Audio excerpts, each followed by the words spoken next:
And that was Daft Punk there with Aerodynamic. And you could say there's a lot of aerodynamic in F1. That'll be talked about later on in the show. So as I said, there's Jack Price, Conor Porter, and Joe Stanley with me. As expected, Joe Stanley is wearing his Liverpool shirt, Liverpool necklace, and a Liverpool ring, if you really want to look closely on the cameras, if you're watching on YouTube. And he's even going to get his coat out. What have I done? You mentioned I might as well just show it. He's just showing it if you're watching on YouTube. He's a happy man at the moment. I wonder why. But anyway, we're going to start off with the football. And I think we've got to talk about the game of the weekend. Not because I'm a Manchester United fan, but it was quite... The Merseyside derby getting. That was last on Match of the Day for a reason. So we won't be talking about that. Was that actually second to a last match? Because I don't even remember that it was training exercise. Eh? Training exercise. Was it even that? So continuing what you were talking Couldn't about. even beat Everton. Anyway, we'll talk about the Manchester derby because on Saturday it was destined for Manchester City to win the Premier League title at home against their biggest rivals. And what happened?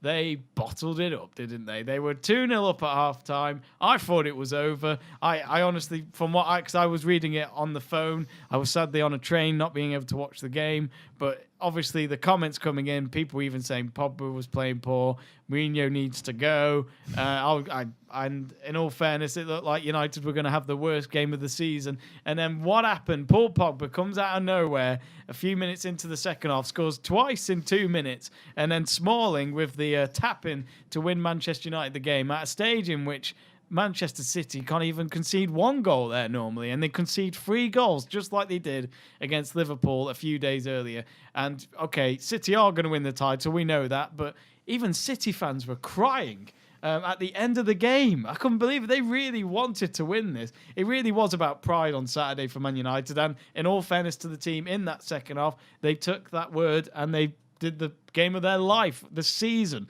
if anything. They performed absolutely brilliantly, and I can't believe what I just saw. Conor, it's been 2 days since that result, and I still haven't recovered. I mean, City must have taken a trip to Tottenham Hotspur because, they're the ones that have the breweries down there that know how to bottle things up properly. So, they must have taken a trip down there. Chelsea did a great job, didn't they? We'll get onto that later. I think. It's not every day that, you get a chance to win the Premier League title against your rivals. There's a death stare right there going on there. You'll see that on YouTube later on if you want to, see that kind of...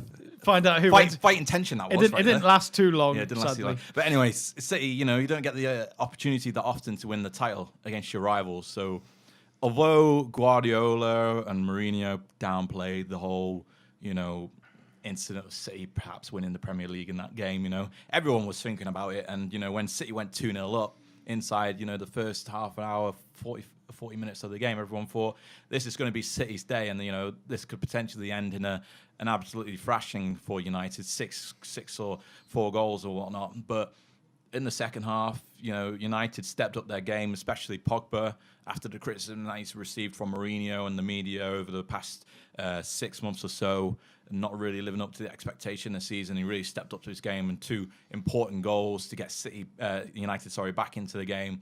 And then the Smalling touch in from the Sanchez free kick later on to get the 3 points for United and complete the comeback in the game. So, yeah, a fantastic performance by United. And, whilst the occasion was downplayed by the managers, it was still an important result for United because, of course, they still got second to play for in the league, which, brings its own incentives of, a more secured spot in the Champions League in terms of not having to qualify if you were to finish in 4th. Yeah, you don't have to do that anymore. No, I'm pretty certain if 4th place didn't have to play a playoff, they're automatically qualified. Oh, okay. Sorry. I didn't know that. No. I didn't know that. No, I didn't know that. New ruling. But it still brings it incentives as well with extra money for finishing in that position in the Premier League too. So and bragging rights, the most important thing in Manchester, the bragging rights, and United do have that one on City now after the City won the game at Old Trafford. They did, yeah. So that's a nice thing for them to look back on history and say, you could have won it here, but we stopped you doing it. I think that's what United fans, a lot of them will take away from this game. I mean, Manchester is red. That's the funny, and it always has been. But it's funny because I was talking to my brother about it yesterday, and we were saying we needed to win that game because City fans could have had it printed on T-shirts, you name it, for years to come. DVD in the shop. DVD in the shop. I mean, Aguero, when he won it on the last minute in 2012, that still to this day haunts United fans, and that could have been added to the list. So it really was pride on Saturday. And I don't know what Mourinho said at half-time, but it definitely worked because Paul Pogba was poor in that first half. City had plenty of chances, didn't they? Well, City could have been 5-0 up at half-time. Sterling is weak, in the words of Adam. Adam's not here to present that. He picked the one show he could use that, and he misses out. But anyway, he's still crying though, isn't he, about Chester being relegated? Yeah, they are officially relegated as of Saturday. That's anyway, why Adam's not here. That's why Adam's not here. But anyway, Jack, you've been a Chelsea fan for a very long time. Mourinho was the manager there, and he's always been able to pull off big results at big stadiums. So, in a way, it's a surprise because of how his era is going at United. But that's what Mourinho can do. He can change it. Yeah, I think so. But he needed to because you were awful. Yeah, I still think you were awful the whole game. Let's not be fair. There was a couple of good chances and you got lucky. But I think overall you were awful. The first half, they were just playing balls over the top or just through, and your defense was just like, nah, you're all right. Yeah. They would just go straight through, and it was looking terrible for you. I mean, some of the fans in City were laughing because of how poor you were playing. But I don't seem to understand why City fans were sort of crying, because ultimately, the bragging rights of the United have won the game. Great, we're still going to win the league. Yeah. So I don't. Do you think it might be because of what happened against Liverpool as well, where they feel, okay, we've won 2 trophies, but the Champions League could be out of our hands? I know they've still got a chance, but they could easily look back at that week and think that's when our season could have been better, but it didn't actually go the way we wanted it, if that makes sense. Well, no. Same could be said about the Wigan game, though, as well. That kind of end to their quadruple dreams, That was never going to happen anyway. anyway. It's just... No. I think City fans just need to just bring themselves down to earth and realise that just because they have Guardiola doesn't mean they're going to do the quadruple every But wasn't that the point of getting him? To win a Champions League? To win the Champions League, but not to do the quadruple. But they're not out of the Champions League yet. They don't have the Champions No, League they're not out yet. yet, no. They're not out of the Champions League yet, and they're still going to win the Premier League. So really, it's not been a terrible week. No, of course not. So I, in that sense, I don't really understand. I understand that obviously you want to win them big games because they're important, but in the long run, if you still win the league come May, you're still going to be more happier than all the supporters that support Manchester United. Let's be honest with that. So... but we'll win the FA Cup. We'll be happy. Yeah, okay. But I also have to draw the attention of the fact that I'm not saying this because you're a United fan, but I do think you were lucky in terms of some decisions that were going on. More precisely, I'm going to go into with Ashley Young. Yeah. Now, I get that maybe sending off a yellow card, whatever, but it's a penalty. And was that before the third goal, or was that after the third goal? After the third goal, but it was still a time for them to draw.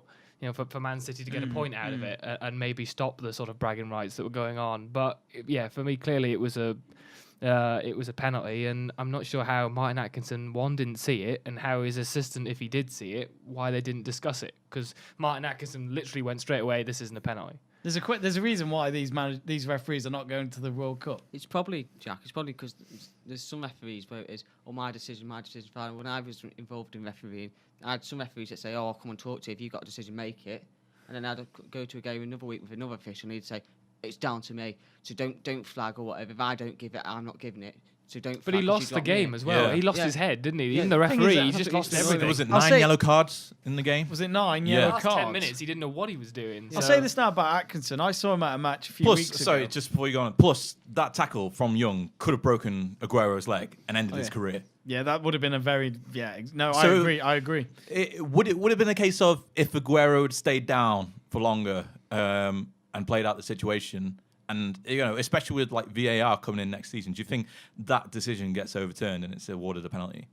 No, because he left it too long. Yeah, because it's like you said, like none of our referees are going to the World Cup this summer. Sometimes the standard of it's great, sometimes it's not. And one of those occasions was that weekend. It's been poor this season. I mean, I'll say this about Axon. I saw him against, was it Stoke versus Everton, and he had no control in that game either. And to be honest, I'm not saying he should quit the job. I'm just saying maybe he should just take a step back. And I don't know. I sometimes feel there's other referees out there that could come in and do a better job, in terms of Premier League list of referees, because there's only a list, isn't there? There's some that have to do the Championship one week, then the others have to do the Premier League. Yeah, Mike Dean did double duty this weekend, didn't he? Yeah, and I don't know if that's I don't know. I don't know much about refereeing, but I do think sometimes, there's a lot of money in football now. A big referee decision can change a club's destiny for the season as well. It's we could talk about it all day long, but all I would say is that Atkinson in my eyes is one of the worst out of the worst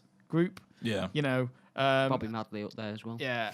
Well, they all are. I'm sorry, but this is the first World Cup in 60 years. I think his name is Roger East, and he was doing the Albion versus Swansea game at the weekend. He was pretty good. Oh, was he decent. good? Yeah, he's decent. That's amazing. We have a good referee. Yeah. I must admit, I've seen non-league refs. Yeah, they stay there.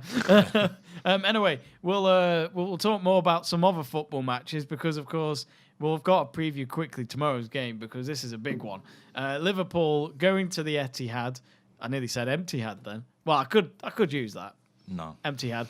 They went to the Etihad. Well, they haven't gone yet, but the last time they went there, it was 5-0 to Manchester City. Now, obviously, this time round, Manchester City may need to score 5 goals to actually win the game because Liverpool could get an early away goal and actually needing City to get 5 goals. But me and Conor kept saying this. It could be like PSG and Barcelona from last year, and it can happen, and it's at City's ground. So they've definitely got the goals in them, Joe. What do Liverpool have to do to stop Manchester City? And don't say the obvious of score more goals than their opponents.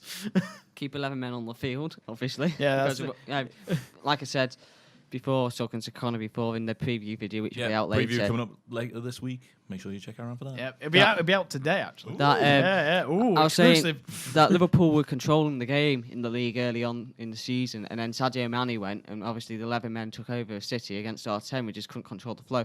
Liverpool just need to control the play, just need to get the ball, just keep the ball, keep away from City, keep compact when City have the ball in defensive areas to just hit City on the counter. Crucially, get that away goal, because if we get that away goal, the tie should be over.